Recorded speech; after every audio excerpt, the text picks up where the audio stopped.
বস্তার ভিতরে মেটে আলু লাগাইছিলাম, কেমন হয় আজকে দেখবো তুলে। এই যে তার আগে এই যে মেটে আলু গাছগুলো কেটে নিলাম, এই যে দেখেন এই পালা দিয়ে উপরে ছাদে তুলে দিয়েছিলাম। এখন দেখবো কেটে এর ভিতরে কেমন মেটে আলু হয়। এই যে দেখেন এই বস্তার ভিতরে কিন্তু লাগানো, এই যে দেখেন। ও এই দাঁড়ান, এভাবে কিন্তু একটু ভেঙে নিতে হবে, তা না হলে এভাবে ভেঙে যদি না নিই তাহলে কিন্তু এই মেটে আলুর যে চাকটা, এই চাকটা ভেঙে যাবে। কারণ এর সাথে শিকড়ে অ্যাডজাস্ট থাকে, যার কারণে এই যে মেটে আলুর এই যে এটাই সুন্দরভাবে আমি পিটিয়ে নিচ্ছি চারিপাশ থেকে, তাহলে মাটিটা ঝুরঝুরে আলগা হয়ে যাবে। আচ্ছা, বস্তায় কি মেটে আলু সম্ভব? বস্তায় মেটে আলু সম্ভব কিনা, আমি গত বছর লাগাইছিলাম 5-7 কেজি করে হয়েছিল একটা। আজকে দেখবো যে কেমন হয়। আচ্ছা, আপনার বস্তার মাটি এত ঝুরঝুরি হওয়ার কারণটা কি? এত ঝুরঝুরে হওয়ার কারণ আছে এখানে জৈব সার আর জৈব মাটি দিয়ে লাগানো, যার কারণে এত ঝুরঝুরি। আর এই যে আমি পিটালে কিন্তু এই যে আস্তে আস্তে এই যে দেখেন শিকড় থেকে কিন্তু এই যে ছাড়াই যাচ্ছে, এই যে দেখেন শিকড় থেকে ছাই দেয়া আছে কি এতে? হ্যাঁ, এর ভিতরে ছাই দেওয়া রয়েছে আর জৈব সার দেওয়া রয়েছে। এই যে আমি পিটাই নিচ্ছি। ছাইটা কেন দেয় মানুষ? ছাইটা দেয় যেন শিকড় যেন ভালো আলগা থাকে, আর যখন পানি দিই পানির সাথে সাথে শোষণ করে নেয়। যার কারণে এই বস্তা এত মানে শুকনো এরকম ঝুরঝুরি হওয়ার কারণটা কি? শুকনো এত সূর্য এত প্রায় 1 মাস মতো সেচ দেওয়া হয়নি। যদি আলু বেশি সেচ দেওয়া হয় আলু কিন্তু নষ্ট হয়ে যাবে, যার কারণে আলু কম সেচ দিতে হবে। এই যে দেখেন, এই যে আমি আজকে তুলে দেখাবো। তার আগে এটা কি জাতের আলু?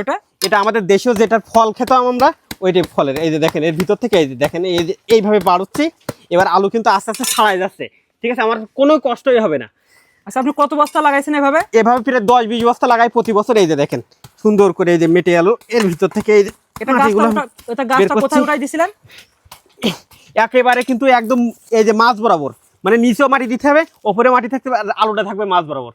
আর এখানে আলুর মুখিটা লাগানো, আজকে আলু দেখবো এর ভিতরে কত হয়। তার আগে এই চারিপাশ থেকে সুন্দর করে আমি করে নিই মাটিটা, তাহলে আমার দিক থেকে সুবিধা হবে আর একবারে আপনাদের দেখাতে পারবো।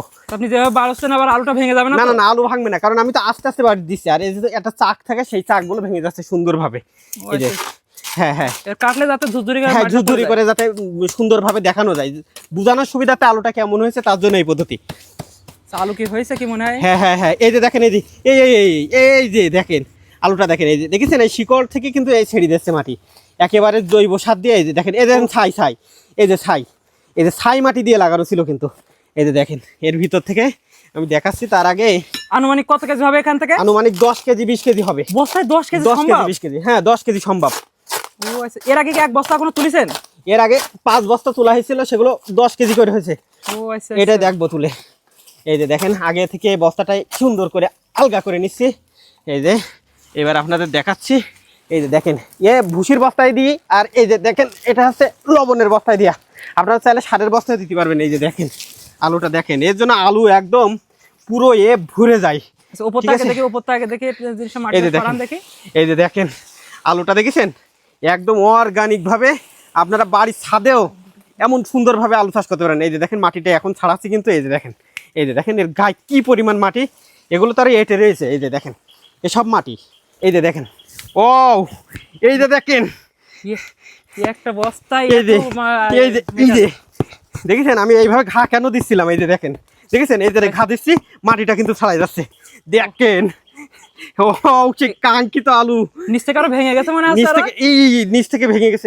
ওটা যাক, আপনি এগুলোই দেখান। এই যে দেখেন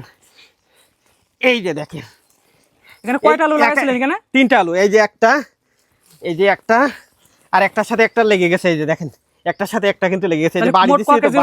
বাড়ির চাপে কিন্তু ভেঙে গেছে। আনুমানিক 10 থেকে 12 কেজি। এই 10 কেজির বাজার দর কত? 10 কেজির দাম আনুমানিক 800 থেকে 900 টাকা। 800 টাকায় এক বস্তায়? এক বস্তায়।